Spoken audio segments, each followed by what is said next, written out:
A lot of people thought she was extremely quiet, but that's because she was a keen observer. She had many interests. One that lasted her entire life, her short life, was in wildlife. She was a very interesting person, I think. You know, I can look back now and quite coolly assess her character, and I think she was one of the most interesting people I've known.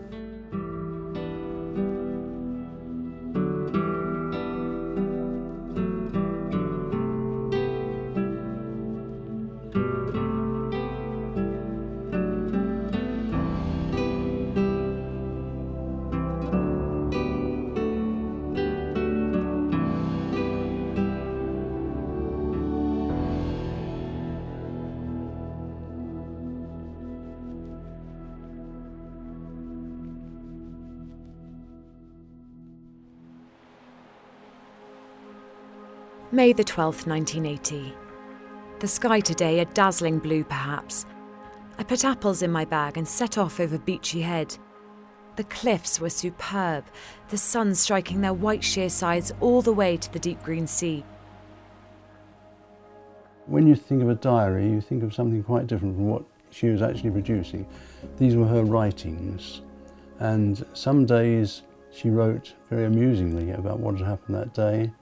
The next day she might be writing poetry into the same sequence. She adored open, wide open, empty places, but she certainly went up onto Beachy Head quite a lot.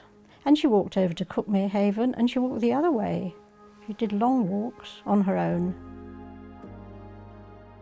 She went to an art college in Wales, in Carmarthen, and I loved her drawings. They're very clever. They're very clever. And eventually she came back and went to art school in Eastbourne. We were very pleased that she came back from Carmarthen and went to Eastbourne, because in Carmarthen we thought she was always in danger, you know, living under such hard conditions.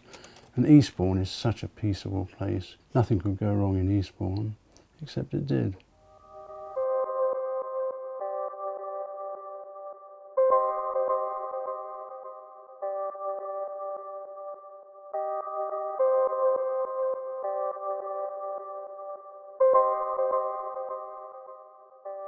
She was very good at keeping in contact. One of the things that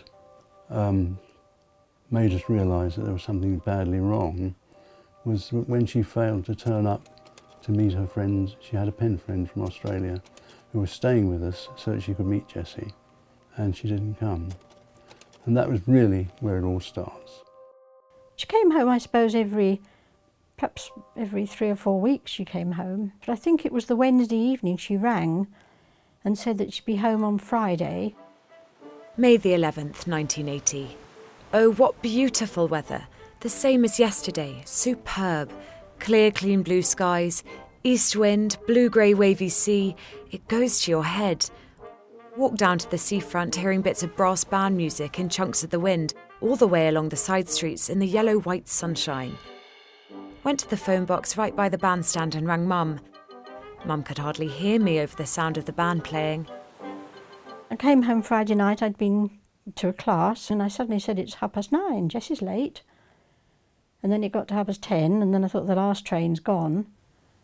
In the morning, when she hadn't rung, I went shopping, and then I was worried all the time I was shopping. So I just said to John, I'm going straight down to Eastbourne. And an elderly lady opened the door who was in the flat below Jessie. And I said, I'm Jessie's mother, you know, can I see Jess? And she said, oh, she's not here. She's gone home for the weekend. She said, I know she didn't sleep here Thursday night. She said, and I saw her Thursday afternoon. I opened the door in Jessie's flat, and it was a lovely big room. And as I went in, the first thing I saw was the window was wide open, and the curtains, the lace curtains, were blowing in the wind. And on the back of the chair, there was the purse that she'd been wearing. That was on the back of the chair. A book was open on the floor. And, you know, I just really didn't quite know, you know, what to think, except that she wasn't there. It looked to me as though somebody sort of come down a big hand and just picked her up.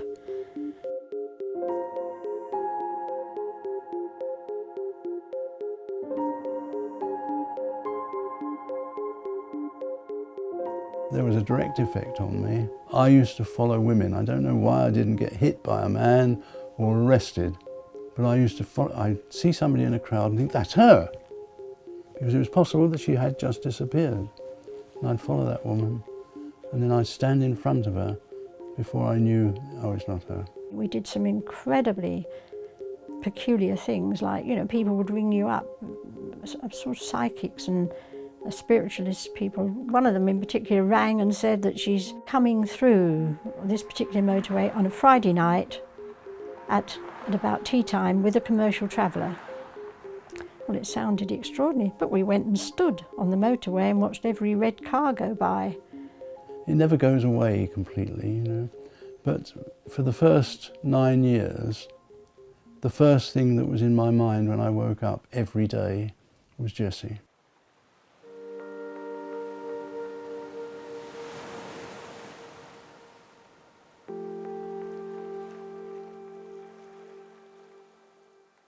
The news that it was Jessie's remains was a relief. For the first time in 9 years, we knew that she was dead. And that, I can't tell you how that lifts a weight off you. You might think that hearing that somebody's dead is the worst news you could have. No, the worst news we could have is that she was seen wandering somewhere in Scotland or something like that, and obviously didn't know who she was and no way of finding her. But no, she was dead. And from there on, it was a different feeling altogether.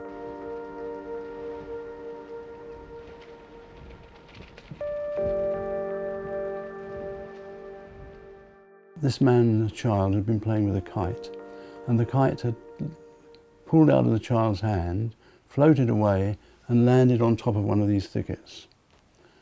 The man was completely prepared to regard it as a loss, but the child was very upset at losing her kite. So he very reluctantly pushed his way into the thicket. Under the kite, on the ground, he saw a skull. And that was Jessie. So she ceased to be a missing person. Just how she came to die and why her body was deposited on Beachy Head is something detectives hope forensic experts may find the answers to.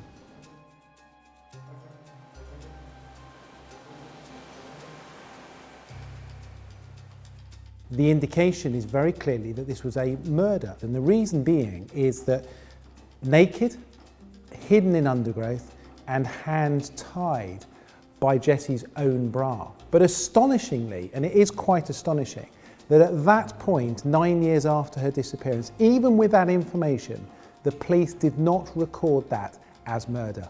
They still recorded it as a missing person. Jessica was naked except for her bra, but police were unable to identify how she died. An inquest returned an open verdict. Well, I'll be quite frank about that. At that time in Eastbourne, they did not have unsolved murders. It didn't happen. Eastbourne is such a lawful, law-abiding place, peaceful people. We don't have murders. Nobody would ever say that, but that was the conclusion we came to. Two crucial pieces of evidence were found in 1989. That is the bra that tied Jessie's hands together and the soil around Jessie. Both of those no longer exist, and I believe that both the bra and the soil could well have led to the killer. And I think that that failure to still have that bra and the soil has sadly led to the unsolved matter that this case still exists as.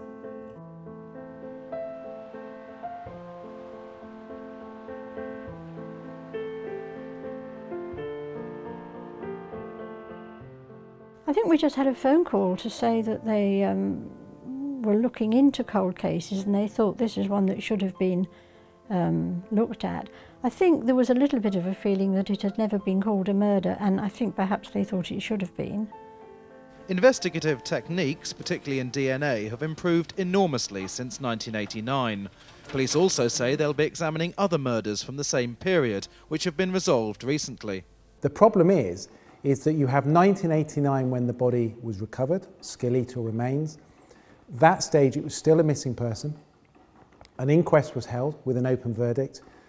2001, a proper investigation was done recording it as murder, but they weren't married up. So we have a perverse outcome from the coroner compared to a clear decision by the police that this is a murder investigation. And that's really where my focus has been, is to try and get some answers. The finding of the inquest has rankled with us ever since. It was obviously murder.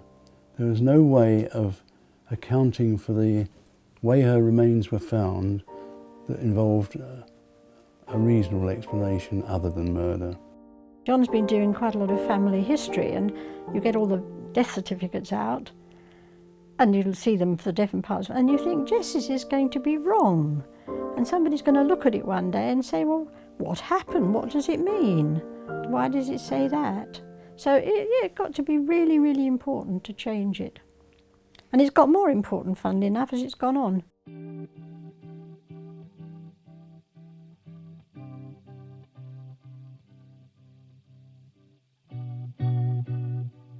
I'd love to be able to solve Jessie's murder, but I can't at this stage. But what I can do, and what I'm continuing to do, is to try and get the inquest opened, that they can finally get the right outcome. The starting point is an application made to the Attorney General, who's the government's chief lawyer. He would need to give consent for an application to be made to the High Court. And the High Court would consider a number of circumstances. The main focus of our application would be the original investigation, which we say was flawed, and the fresh material based upon the findings of the 2001 fresh review. Well, the thing that we'd always hoped to achieve right from the day when we had the coroner's court, that the verdict would be changed, but we were led to believe that a coroner's verdict couldn't be challenged. You know, it was, unless you had a whole new case, that was it. It was one of those things that was set down in stone almost. I think these cases are very rare. Those cases that do arise often attract quite some publicity, and certainly in the 20 or so years I've been a lawyer, I haven't come across a case quite like this one. So predicting the outcome is obviously very difficult, but our main focus will be seeking justice not just for the family, but more importantly for Jessie herself.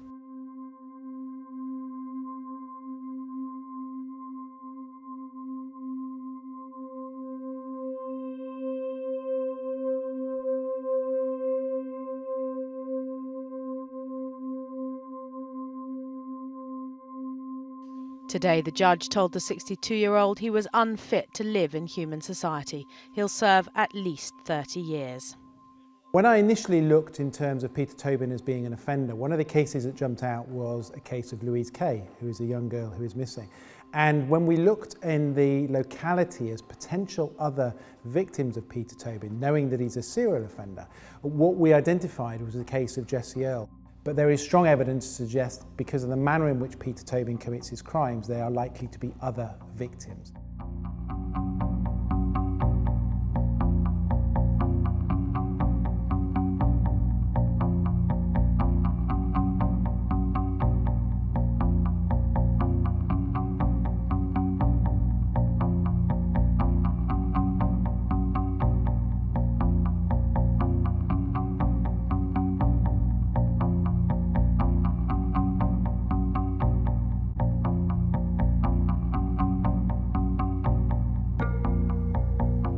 What we do know is that he was living on the south coast in that area. Indeed, he was working at a hotel in Eastbourne doing some repair work in the 1980s.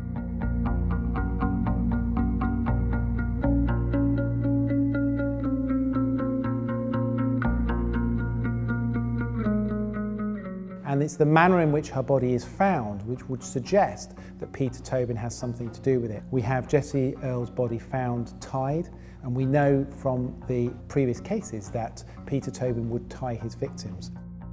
We also know that he hides his victims. Yes, he's hidden them both underground, but he's also buried them. So that would be consistent in which the manner of which Jessie was hidden. So we put Peter Tobin in that locality. We put Peter Tobin MO linking him to a large majority of Jessie Earl's case, and also crucially in relation to Louise Kay. I wrote to him to try to engage with him. He didn't want to engage in any manner at all. He's an incredibly arrogant man. I've watched hours of interviews that he's conducted with police which have been recorded. He doesn't engage. He does not engage in any manner at all. No, I'm not interested. You're not interested in helping families who might have missed ones that you might have information about? I couldn't give a No, that's it. You have no humanity about you, do you? Oh, have I not? You don't care. Have you killed anyone else? Go and waste your money. Have you killed anybody else? Go and waste your money. You're not willing to answer that. Go and waste your money. The sad reality is that this man will take to his grave the truth about his offending. I think he makes a convincing case. It convinces me. I have no feelings of needing revenge or anything silly like that. I would just like to know a little more than I do know, and I would certainly want to see that verdict of the inquest overturned. We haven't yet been able to put anything more than circumstantial evidence to connect him to the disappearance of Jessie Earl. It is sadly to this date an answer I haven't got for them. I would love to be able to solve that case, and I won't give up. I will continue to work behind the scenes to try and see what evidence comes forward. But what I think I can do for them here and now is try and get some answers for that inquest, and that is where my focus is at the moment. And you never know, as a result of the inquest verdict, if it is changed, it might generate other information. Well, I think because it's the only thing that we're probably able to do. I mean, you know, we may hear something one day. I've always thought we hadn't ever come to the end of it. Always. I've always thought that it's never closed.